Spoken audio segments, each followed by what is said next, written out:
പ്രധാനമന്ത്രിയുടെ ഇന്നലത്തെ കേരള സന്ദർശനം ഒരു ചരിത്ര വിജയമായി മാറിക്കഴിഞ്ഞു. കേരളത്തിൽ ഇന്നേ വരെ നടന്നതിൽ വെച്ച് ഏറ്റവും വലിയ മഹിളാ സമ്മേളനമാണ് ഇന്നലെ പൂരനഗരിയിൽ നടന്നത്. കേരളത്തിലെ എല്ലാ വിഭാഗം സ്ത്രീകളുടെയും പ്രാതിനിധ്യം ഉറപ്പുവരുത്താൻ ആ സമ്മേളനത്തിന് കഴിഞ്ഞു. മോദിയുടെ ഉറപ്പ് പൂർണ്ണമായിട്ടും കേരളത്തിലെ സാധാരണ ജനങ്ങൾ മോദിയുടെ ഉറപ്പിൽ വിശ്വാസം അർപ്പിച്ചു കഴിഞ്ഞു എന്നുള്ള ഒരു സന്ദേശമാണ് ഇന്നലത്തെ സമ്മേളനം നൽകുന്നത്.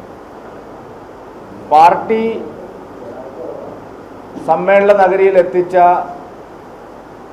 മഹിളാ പ്രവർത്തകരെ, അതുപോലെ റോഡ് ഷോയ്ക്ക് എത്തിച്ച പാർട്ടി പ്രവർത്തകരെ, ആ പാർട്ടി പ്രവർത്തകരെ അത്ര തന്നെ ആളുകൾ പൊതുസമൂഹത്തിൻ്റെ പ്രതിനിധികളായി ഇന്നലെ അവിടെ ഉണ്ടായിരുന്നു. നിങ്ങൾ ആ വീഡിയോയിലെയും ചിത്രങ്ങളിലെയും വിശദമായ പരിശോധന നടത്തിയാൽ സമൂഹത്തിലെ വിവിധ ജനവിഭാഗങ്ങളെ പ്രതിനിധീകരിക്കുന്ന നിഷ്പക്ഷമതികളായിട്ടുള്ള 10,000-കണക്കിന് ആളുകൾ ഇന്നലത്തെ മഹിളാ സമ്മേളനത്തിലും റോഡ് ഷോയിലും പങ്കെടുത്തിട്ടുണ്ട്. സാധാരണ നാം ഇത്തരം സമ്മേളനങ്ങൾ CPM ഒക്കെ നടത്താറുള്ളത്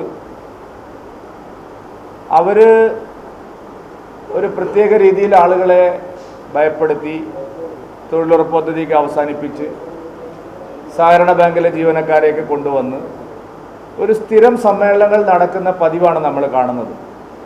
ലോറിയിലും ബസ്സിലുമൊക്കെയായി നിരവധി ആളുകളെ നിർബന്ധിച്ച് കൊണ്ടുവന്ന് യോഗത്തിനിരുത്തുന്ന ഒരു പതിവ് രാഷ്ട്രീയ രീതിയാണ് കേരളത്തിൽ ഇത്തരം സമ്മേളനങ്ങളിലെല്ലാം കാണുന്നത്. എന്നാൽ ഇത് ചരിത്രത്തിൽ ആദ്യമായിട്ട് അത്തരത്തിലുള്ള ഒരു ഓഡിയൻസ് അല്ല ഇന്നലെ തൃശ്ശൂരിൽ വന്നത് എന്നുള്ളതാണ് ഞങ്ങൾ ഈ സമ്മേളനത്തിൻ്റെ ഏറ്റവും വലിയ പ്രാധാന്യത്തോടെ കാണാൻ ആഗ്രഹിക്കുന്ന ഒരു വിഷയം. ഈ സമ്മേളനത്തിൽ അണിനിരന്നവരെല്ലാം സ്വമേധയാ വേദിയിലും സദസ്സിലും ശ്രീ നരേന്ദ്രമോദിയുടെ ഉറപ്പിൽ വിശ്വാസമുള്ളവരാണ്. നരേന്ദ്രമോദിജിയുടെ നേതൃത്വം കേരളത്തിന് ആവശ്യമുണ്ട് എന്നുള്ള തിരിച്ചറിവിൻ്റെ അടിസ്ഥാനത്തിൽ മാത്രമാണ് ഇത്രയും വലിയൊരു ജനസഞ്ചയം അങ്ങേയറ്റത്തെ ആവേശത്തോടു കൂടി അണിനിരന്നത്. മോദിയുടെ ഉറപ്പിനെക്കുറിച്ച് ശ്രീ നരേന്ദ്രമോദിജി വേദിയിൽ സംസാരിക്കുന്ന ഓരോ വാചകത്തിനും വേദിയിലും സദസ്സിൽ നിന്നും ഉയർന്നു വന്ന ആരവം നമ്മളത് തിരിച്ചറിയുമ്പോൾ മനസ്സിലാവും കേരളം എത്രമാത്രം നരേന്ദ്രമോദിജിയുടെ നേതൃത്വത്തിൽ ദാഹിക്കുന്നു എന്നുള്ളത്. മോദിജിയുടെ കേരള സന്ദർശനം ഇടത് വലത് മുന്നണികളെ വലിയ അങ്കലാപ്പിലാക്കിയിരിക്കുന്നു. വലിയ തോതിലുള്ള തെറ്റായ നടപടികൾ, പ്രചരണങ്ങൾ അവർ തുടങ്ങിക്കഴിഞ്ഞു. ഇന്നിപ്പോൾ തേക്കിൻകാട് മൈതാനിയിൽ പ്രധാനമന്ത്രി നരേന്ദ്രമോദിജി വന്ന സ്ഥലത്ത് വെള്ളം തളിക്കാൻ കോൺഗ്രസ്സുകാർ വന്നു. ചാണകവെള്ളം തളിക്കുക എന്ന് പറയുമ്പോൾ നമുക്കൊരു സാധാരണ പറയുന്നത് എന്താണ്, അതിൻ്റെ ഒരു പ്രതീകം എന്താണ്? നരേന്ദ്രമോദിജിയെ പ്രധാനമന്ത്രിയായി അംഗീകരിക്കാൻ കോൺഗ്രസ് നേതാക്കന്മാരുടെ വരണ്യ മനസ്സ് ഒരിക്കലും തയ്യാറായിട്ടില്ല. നരേന്ദ്രമോദിജി ഒരു പിന്നോക്ക ജാതിക്കാരനാണ്, ഒരു പാവപ്പെട്ടവൻ്റെ മകനാണ്, ഒരു ചായ വിറ്റ് നടന്ന ഒരാളുടെ മകനാണ്. അങ്ങനെയുള്ള ഒരാൾ പ്രധാനമന്ത്രിയായി എന്നുള്ളത് അംഗീകരിക്കാൻ കോൺഗ്രസിൻ്റെ വരണ്യ നേതൃത്വത്തിന് ഇന്ത്യയിൽ ഇതുവരെ കഴിഞ്ഞിട്ടില്ല.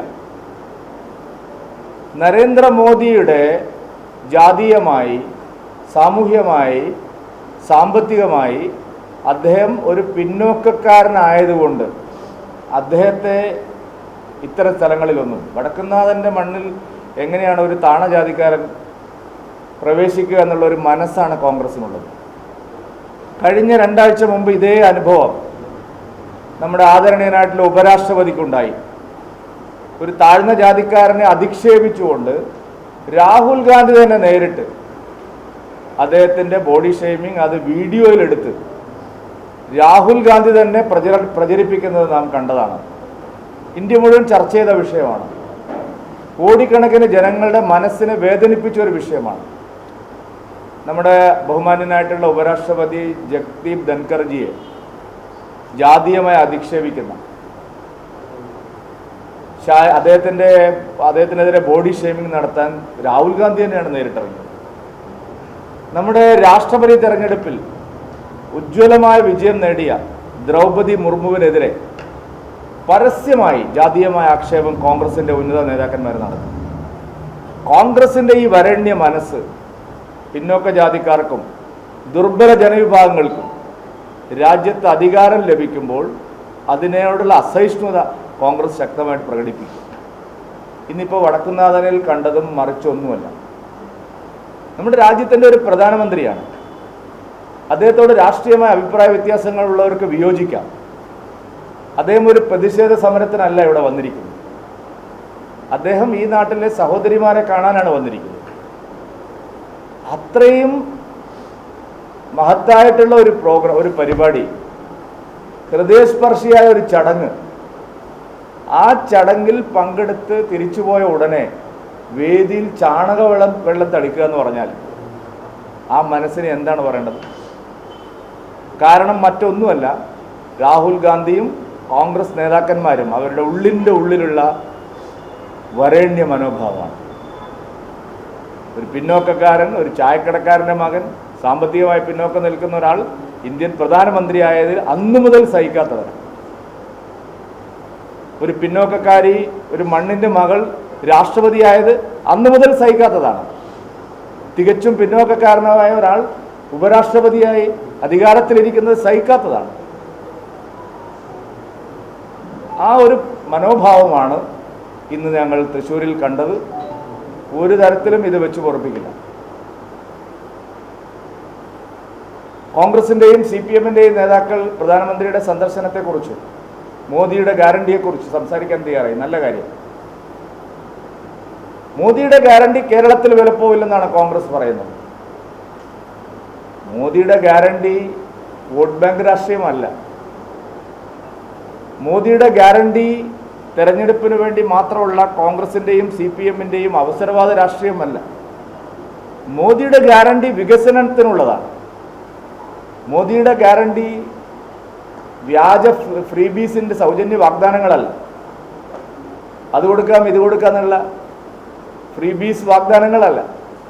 മോദിയുടെ ഗ്യാരണ്ടി ഈ രാജ്യത്തിലെ ജനങ്ങൾക്ക് വേണ്ടി ചെയ്ത കാര്യങ്ങളാണ്, ഇനി ചെയ്യാനിരിക്കുന്ന കാര്യങ്ങളാണ്. അതുകൊണ്ട് മോദിയുടെ ഗ്യാരണ്ടി കേരളത്തിലെ ഓരോ പൗരനും ഉറപ്പുവരുത്താൻ ഞങ്ങൾ ഈ സമ്മേളനത്തിന് ശേഷം വിപുലമായിട്ടുള്ള പ്രചാരണത്തിന് ഇറങ്ങുകയാണ്. മോദിയുടെ ഗ്യാരണ്ടി കേരളത്തിലെ ഓരോ വീടുകളിലും എത്തിക്കാൻ ഇതുവരെ എന്തെല്ലാം ഉറപ്പ് മോദിയിൽ നിന്ന് നമുക്ക് കിട്ടിയിട്ടുണ്ട്, ഇനി എന്തെല്ലാം ഉറപ്പ് മോദിയുടെ ഗ്യാരണ്ടി കേരളത്തിലെ ജനങ്ങൾ കിട്ടാനുണ്ട്. അതിനുവേണ്ടിയുള്ള ഒരു ക്യാമ്പയിൻ ഞങ്ങൾ ആരംഭിക്കുകയാണ്. ഈ മാസം 27-ാം തീയതി മുതൽ മോദിയുടെ ഗ്യാരണ്ടി പുതിയ കേരളത്തിനെന്നുള്ള മുദ്രാവാക്യവുമായി NDAയുടെ പ്രചരണ യാത്ര, കേരള പദയാത്ര ആരംഭിക്കുക. കേരള പദയാത്ര എല്ലാ മണ്ഡലങ്ങളിലും വികസനത്തിൻ്റെ കാര്യങ്ങൾ ചർച്ച ചെയ്യും. പദയാത്രയുടെ ദിവസം പൂർണ്ണമായിട്ടും ആ മണ്ഡലത്തിലെ വികസന താല്പര്യങ്ങൾ എന്തൊക്കെയാണ് ജനപ്രതിനിധികളിൽ നിന്ന്, ജനങ്ങളിൽ നിന്ന് നേരിട്ട് 2024 മൂന്നാം വട്ടവും മോദി അധികാരത്തിൽ വരുമ്പോൾ ഓരോ മണ്ഡലത്തിലും നടക്കേണ്ട വികസന പ്രവർത്തനങ്ങൾ അത് സംബന്ധിച്ച് ജനങ്ങളിൽ നേരിട്ട് അഭിപ്രായങ്ങൾ തേടാനും ജനസദസ്സുകളിലൂടെ ഗ്രാമപഞ്ചായത്തിൻ്റെ മെമ്പർമാർ, മറ്റ് സാമൂഹ്യ സാംസ്കാരിക സംഘടനകൾ, സാമുദായിക സംഘടനാ പ്രവർത്തകർ, സോഷ്യൽ ആക്ടിവിസ്റ്റുകൾ, അവരുടെ ഇടയിൽ നിന്നെല്ലാം അഭിപ്രായങ്ങൾ സമാഹരിച്ചുകൊണ്ടുള്ള ജനസദസ്സുകളും ഞങ്ങൾ ആസൂത്രണം ചെയ്യുകയാണ്. കേരളം മുഴുവൻ മോദി ഗ്യാരണ്ടി പുതിയ കേരളത്തിന് അത് ഉറപ്പുവരുത്താനുള്ള വലിയൊരു ക്യാമ്പയിൻ ഞങ്ങൾ നിശ്ചയിച്ചിരിക്കുന്നു. തുടർന്നുള്ള ദിവസങ്ങളിൽ മുഴുവൻ സ്നേഹയാത്രയും മോദി ഗ്യാരണ്ടിയും തുടരാൻ തന്നെയാണ് ഞങ്ങൾ തീരുമാനിച്ചിരിക്കുന്നത്. സ്നേഹയാത്ര ക്രിസ്മസിന് അവസാനിച്ചില്ല. ക്രിസ്മസ് കഴിഞ്ഞതോടുകൂടി സ്നേഹയാത്ര അവസാനിപ്പിച്ചിട്ടില്ല.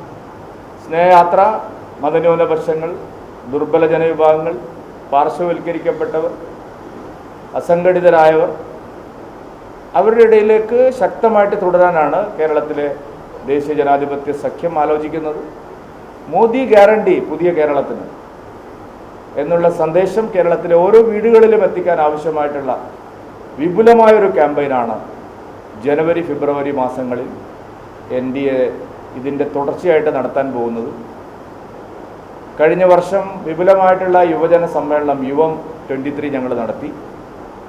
ഈ വർഷം ആദ്യം ഏറ്റവും വലിയൊരു മഹിളാ സമ്മേളനം നടത്തി, സ്ത്രീ ശക്തി മോദിക്കൊപ്പം എന്നുള്ളത്. തുടർന്നുള്ള മാസങ്ങളിൽ കർഷകർ, പട്ടികജാതിക്കാർ, പട്ടികവർഗക്കാർ, മതന്യൂനപക്ഷങ്ങൾ തുടങ്ങിയവരുടെ വിപുലമായിട്ടുള്ള സമ്മേളനങ്ങളും കേരളത്തിൽ നടത്തണം എന്ന് ഞങ്ങൾ ആലോചിക്കുന്നു. ഇന്നലെ നരേന്ദ്രമോദിജിയുടെ സന്ദർശനവുമായി ബന്ധപ്പെട്ട് തൃശ്ശൂരിലെ മാധ്യമപ്രവർത്തകർ നല്ല സഹായങ്ങളും സഹകരണങ്ങളുമാണ് ഞങ്ങൾക്ക് നൽകിയത്. പക്ഷേ പോലീസിൻ്റെ ഭാഗത്തുനിന്ന് എല്ലാ മാധ്യമപ്രവർത്തകരെയും അകത്ത് പ്രവേശിപ്പിക്കാതിരിക്കാൻ വലിയ ഗൂഢാലോചന നടന്നിട്ടുണ്ട്. ഇന്നലെ രാവിലെയാണ് പോലീസ് വെരിഫിക്കേഷന് വേണ്ടി ഇവിടെ അപേക്ഷകൾ ഉത്തരവാദപ്പെട്ടവർ സമർപ്പിച്ചത്. ഞങ്ങൾ നേരത്തെ തന്നെ എല്ലാ മാധ്യമപ്രവർത്തകരെയും അകത്ത് പ്രവേശിപ്പിക്കണം എന്നുള്ള നിലപാടാണ് സ്വീകരിച്ചത്. SPG അതിന് തടസ്സം നിന്നിട്ടില്ല. SPGയോട് കേരള പോലീസ് ആദ്യം വെച്ച നിർദ്ദേശം ഓൺലൈൻ മാധ്യമപ്രവർത്തകർ ഒഴികെ എല്ലാവരെയും പ്രവേശിപ്പിക്കുമെന്നായിരുന്നു. പക്ഷെ പോലീസ് അതിന് ഒരു നടപടിയും എടുത്തില്ല. PRDയും പോലീസും എല്ലാം ഇന്നലെ അവസാനം ഇതെല്ലാം ഒപ്പിടിക്കാൻ ചെന്നപ്പോൾ ഞാൻ മനസ്സിലാക്കുന്നത് നിങ്ങൾക്ക്